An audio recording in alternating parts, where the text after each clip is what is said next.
Chrome from Phone Scoop, here taking a look at the Sony Ericsson Xperia Arc. This is their new Android flagship phone. The main feature is that it is extremely thin, as you can see. It has a few interface tweaks to it, but on the physical side, we can see that it has a 3.5mm jack right here.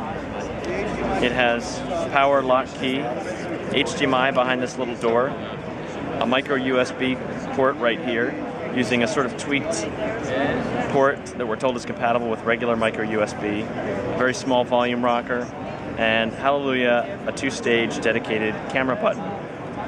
The back has this sort of shimmering effect. Looks almost black at a certain angle, and then sort of blue to silver at a different angle. And then we have 3 physical keys across the bottom for home, back, and menu. There doesn't seem to be a search key on this one, but we are grateful for physical keys. So we're here taking a look at the Sony Ericsson Xperia Arc software. So on the software side, the Arc has some fancy 3D stuff going on with the live wallpaper that you can see. Other than that, we have sort of the standard 5 home screens, and there are some widgets which you can rearrange. Video quality is also very amazing. Standard Android stuff. One neat thing is, though, they have a pinch to zoom shortcut which will consolidate all your widgets onto one screen. So you just sort of pinch down and there's all your widgets on one screen. And that'll help you sort of navigate between them.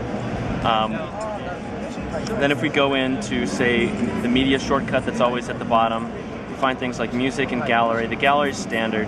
Music is the standard for Sony Ericsson. We've seen it on previous Sony Ericsson Xperia phones, but it's definitely different than the standard Android music player.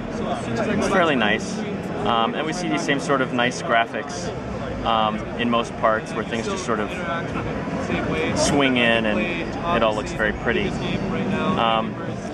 The menu is set up in several screens that you sort of swipe between instead of one big list. Gallery standard. If we go into the camera, it's actually one of the nicest cameras that we've seen. One of the interesting things is that everything works vertically. So here we are doing all of our menus and things in a vertical orientation, or we can turn it and everything flips to landscape. And there's some very nice touch menus if we want to switch to smile detection, scene recognition, night mode, beach mode, things like that. There's an option for flash and red eye reduction. Here we have face detection, macro mode, touch focus, things like that. We can also bring up a menu that has additional options. If we want to turn on things like the stabilizer, white balance. It's really one of the more extensive camera interfaces we've seen on an Android phone. And that's a quick look at the custom software on the Sony Ericsson Xperia Arc.